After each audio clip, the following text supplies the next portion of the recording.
संजय झा किस हैसियत से पटना के सरकारी बंगले में रह रहे हैं, राजू सिंह पूर्व मंत्री किस हैसियत से सरकारी बंगले में रह रहे हैं, उपेंद्र कुशवाहा कैसे सरकारी बंगले में रह रहे हैं, और कई लोगों के नाम। और आप बोलिए ना, देवेश चंद्र ठाकुर एमपी हो गए, कैसे रह रहे हैं? जीतन राम मांझी केंद्रीय मंत्री है, कैसे रह रहे हैं?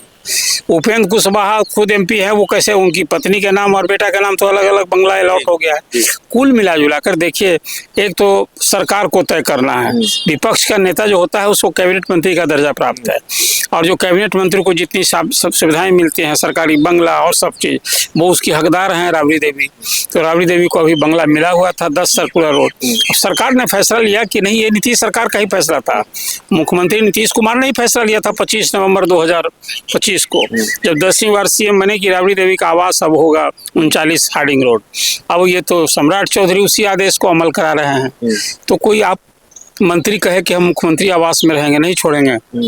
कोई मुख्यमंत्री कहे कि हम लोग भवन नहीं छोड़ेंगे, ठीक है, लेकिन जो सवाल आरजेडी ने उठाए हैं, यही मैं कह रहा हूँ आपको कि एक तो जो राबड़ी देवी का ये कहना, उनकी जैसी शख्सियत जो मुख्यमंत्री कई बार रही है, राजद की वरिष्ठतम नेता हैं, विक्टिम कार्ड के लिए आप जो कहना है कर लीजिए अपना, लेकिन वो हक जिसको आप कहते हैं, हक की लड़ाई नहीं है। इस लड़ाई को क्या कहें, अहंकार की लड़ाई इसको कहें। सर, बिहार में बंगले को लेकर बड़ा बवाल है। पूर्व सीएम राबड़ी देवी को बंगला खाली करने का नोटिस मिला है, और उसके बाद आरजेडी तमाम तरीके के सवाल उठा रही है। कल आरजेडी की प्रेस कॉन्फ्रेंस भी हुई, और फिर आरजेडी ने बाकायदा अपने सोशल मीडिया अकाउंट पर कई सवाल उठाए हैं। आरजेडी ये सवाल पूछ रही है कि सम्राट चौधरी ने, मतलब बिहार की सरकार ने पटना हाईकोर्ट में ये लिखित रूप में दिया है कि 5 देश रत्न मार्ग का बंगला कर्णांकित है उप मुख्यमंत्री के लिए। तो किस नियम के तहत सम्राट चौधरी ने उसको अपने में मिला लिया? और कई लोगों के नाम है। संजय झा किस हैसियत से पटना के सरकारी बंगले में रह रहे हैं, राजू सिंह पूर्व मंत्री किस हैसियत से सरकारी बंगले में रह रहे हैं, उपेंद्र कुशवाहा कैसे सरकारी बंगले में रह रहे हैं, और कई लोगों के नाम। और आप बोलिए ना, देवेश चंद्र ठाकुर एमपी हो गए, कैसे रह रहे हैं? जीतन राम मांझी केंद्रीय मंत्री है, कैसे रह रहे हैं? उपेंद्र कुशवाहा खुद एमपी है, वो कैसे, उनकी पत्नी के नाम और बेटा के नाम तो अलग अलग बंगला अलॉट हो गया है। कुल मिला जुला कर देखिए, एक तो सरकार को तय करना है, विपक्ष का नेता जो होता है उसको कैबिनेट मंत्री का दर्जा प्राप्त है, और जो कैबिनेट मंत्री को जितनी सब सुविधाएं मिलती हैं, सरकारी बंगला और सब चीज, वो उसकी हकदार हैं राबड़ी देवी। तो राबड़ी देवी को अभी बंगला मिला हुआ था 10 सर्कुलर रोड। सरकार ने फैसला लिया कि नहीं, ये नीतीश सरकार का ही फैसला था, मुख्यमंत्री नीतीश कुमार ने ही फैसला लिया था 25 नवंबर 2025 को, जब 10वीं बार सीएम बने कि राबड़ी देवी का आवास अब होगा 39 हार्डिंग रोड। अब ये तो सम्राट चौधरी उसी आदेश को अमल करा रहे हैं। तो कोई आप मंत्री कहे कि हम मुख्यमंत्री आवास में रहेंगे, नहीं छोड़ेंगे।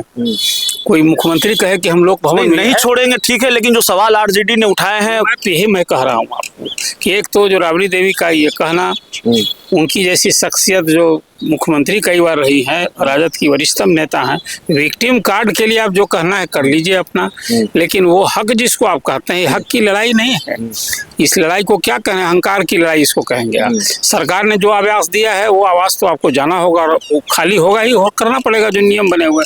रही बात विपक्ष ने जो सवाल उठाया है कि किस तरह से सत्ता में बैठे लोग मनमानी कर रहे हैं, पक्षपात कर रहे हैं, कि एक जहाँ 2 पूर्व उप मुख्यमंत्री रहते हैं उसको खाली करा रहे हैं, और पूर्व मुख्यमंत्री नाते नीतीश कुमार को, मांझी को मिला हुआ, और जिन नेताओं का देवेश चंद्र ठाकुर, उपेंद्र कुशवाहा, संजय झा, ये कल होकर ये सवाल विपक्ष ने जो सवाल उठाया है, वो सवाल लाजमी है, बहुत उचित सवाल है। ये भी है कि आज सत्ता में बैठे लोग किस तरह से, कुछ लोगों के साथ जो लोगों ने शपथ ली है कि भाई हम किसी के प्रति राग द्वेष नहीं रखेंगे, भेदभाव नहीं रखेंगे, ये तो स्पष्ट भेदभाव दिख रहा है। आप राबड़ी देवी का आवास, नया आवास खाली आवंटित किए हैं, वो जाना चाहिए उनको, उसमें कोई हक नहीं है कोई। लेकिन दूसरी तरफ जिसकी लाठी उसकी भैंस वाला मामला नहीं, ये तो किसी को कोई इजाजत नहीं देगा। एक कहीं न कहीं सत्ता में बैठे लोग यदि ये कुछ लोग लाभ उठा, आप भला बताइए, एक अन्य में किराए पर कोई रह रहा है, कोई कहे कि हम 10 लाख का महीना देंगे, एक अन्य में हमको दिया जाएगा क्या? आपको लगता है कि इन सवालों पर सरकार बैकफुट पर है देवेश चंद्र ठाकुर को लेकर?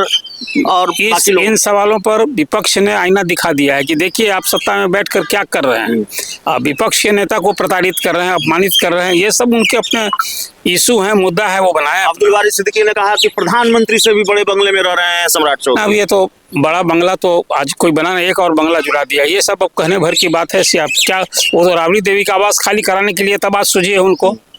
कि किस बंगले में रह रहे हैं। कल तक तो वो नहीं, आज यदि 10 सर्कुलर नहीं खड़ा कराने की बात होती तो विपक्ष इस तरह की बात करता क्या? तब तो सब कुछ मौन साधे हुए था। तुम कुछ खाओ तो हम भी कुछ खाए वाली बात चल रही थी। इसलिए मैं मानता हूँ ये बंगले की सियासत दुर्भाग्यपूर्ण है।